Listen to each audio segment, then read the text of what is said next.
Eu fui viciado em pornografia durante 7 anos da minha vida. 7 anos em que eu praticamente não saí do lugar.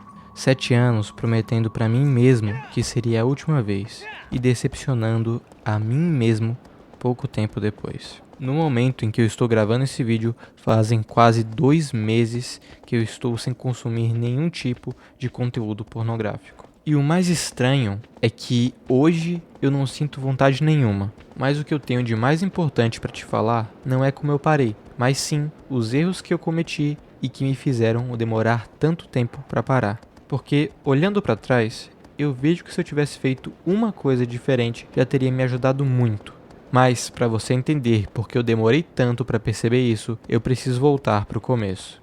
Assim como a maioria das pessoas que se viciam em pornografia, meu primeiro contato foi ainda na infância. Com 10 anos, a curiosidade começou e no início eu me satisfazia com pouca coisa. Vídeos de mulheres seminuas já eram suficientes para mim. Mas isso não durou muito. Com o tempo, aquilo parou de ser suficiente e foi aí que eu entrei pela primeira vez em um site pornô e tive o meu primeiro contato de fato com a pornografia.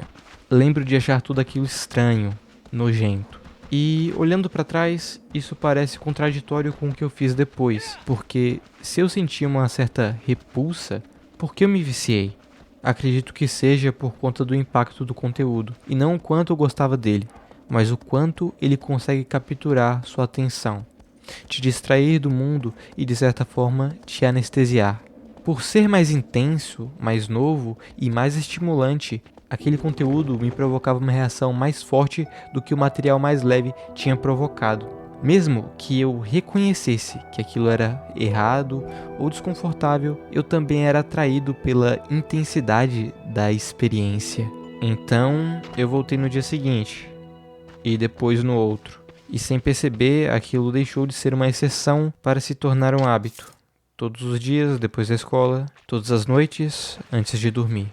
E para piorar tudo isso, veio a pandemia. Eu passava o dia inteiro em casa, sem nada para fazer, e na minha cabeça era só isso. Eu só consumo tanto porque não tenho o que fazer, então faço isso.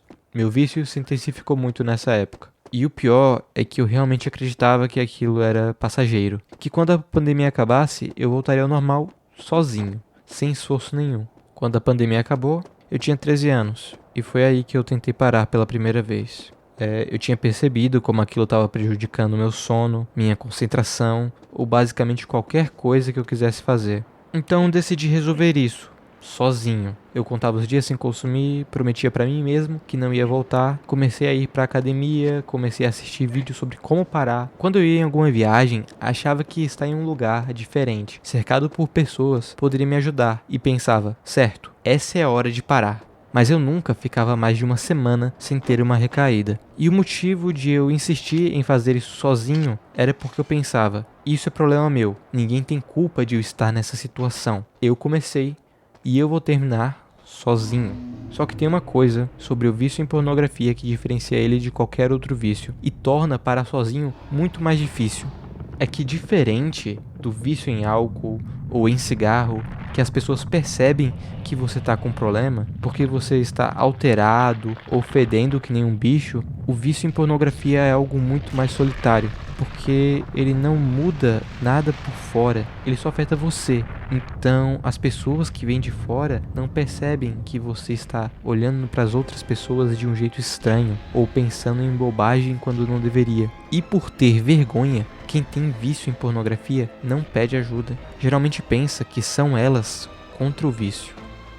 E isso é exatamente o que faz esse vício ser tão difícil de resolver sozinho. Ele exige que você confie em alguém e peça ajuda, porque literalmente ninguém vai imaginar, olhando para você, que você está passando por isso. Eu não sabia disso na época, e foi assim que aos 14 eu cometi o meu maior erro, achar que estava melhorando. Se antes eu consumia 3 vezes por dia, agora era uma só. Às vezes nem isso. Na minha cabeça isso já era uma vitória enorme. Eu estava mais perto de parar do que nunca. Só que, olhando com clareza hoje, esse foi o momento em que o vício mais me prejudicou, porque eu parei de combater ele todos os dias. De vez em quando eu lembrava, de vez em quando eu tentava. Mas aquilo deixou de ser meu foco. Foi nessa fase que eu conheci uma garota. Me apaixonei, começamos a namorar Um dia ela me falou que considerava consumir pornografia uma forma de traição. E eu pensei, que bom, agora eu vou parar de vez. Fiquei quase 2 semanas sem consumir nada, me segurando. Foi a tentativa mais longa que eu já tinha feito até então, mas recaí.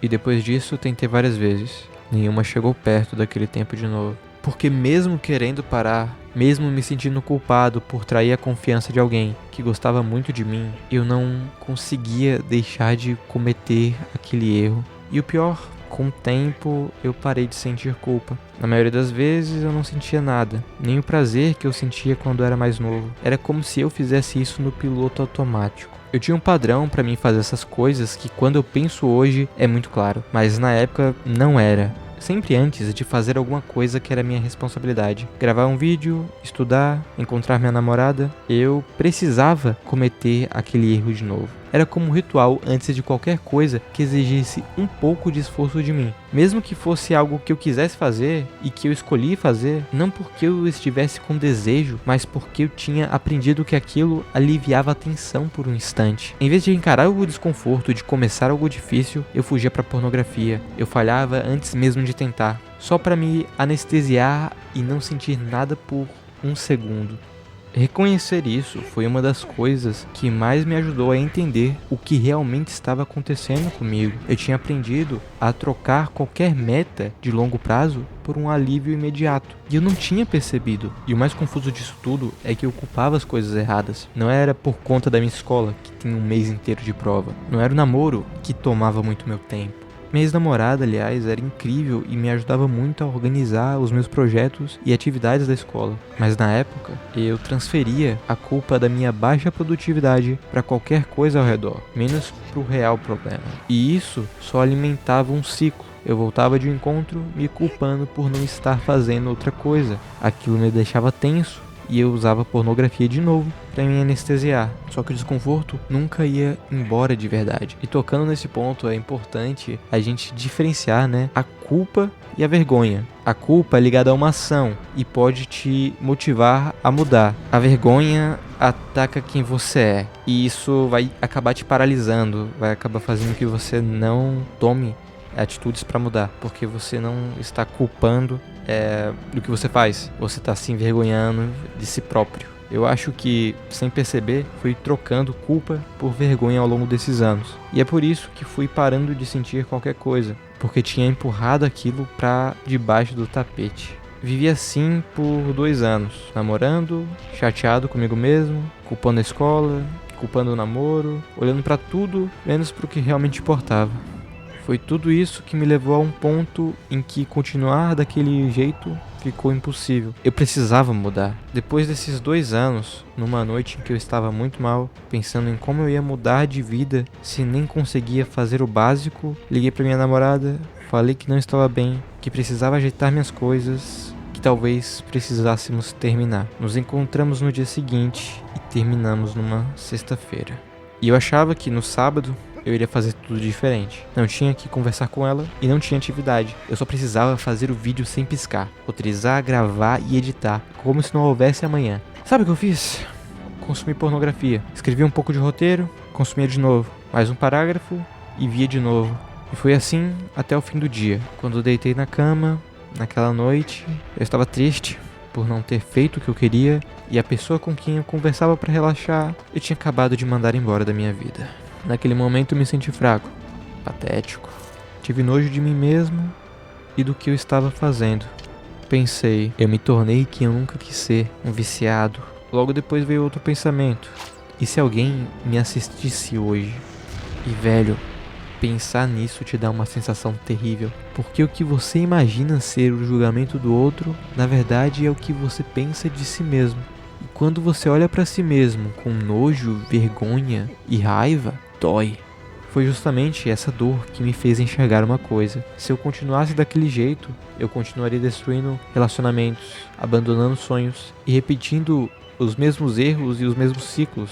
Nada mudaria e pela primeira vez eu consegui ver com clareza o tamanho do estrago que aquele vício estava me causando. Dessa vez, ele não era abstrato, ele tinha aparecido na forma como eu tratei alguém que eu amava. No dia seguinte, acordei decidido a não repetir o mesmo erro. Não repetir. Também não gravei o vídeo, nem fiz tudo o que eu tinha planejado fazer. Na época, não fiquei feliz com o resultado, mas hoje enxergo diferente. Enxergo que antes de construir hábitos bons, eu precisava parar de alimentar os ruins.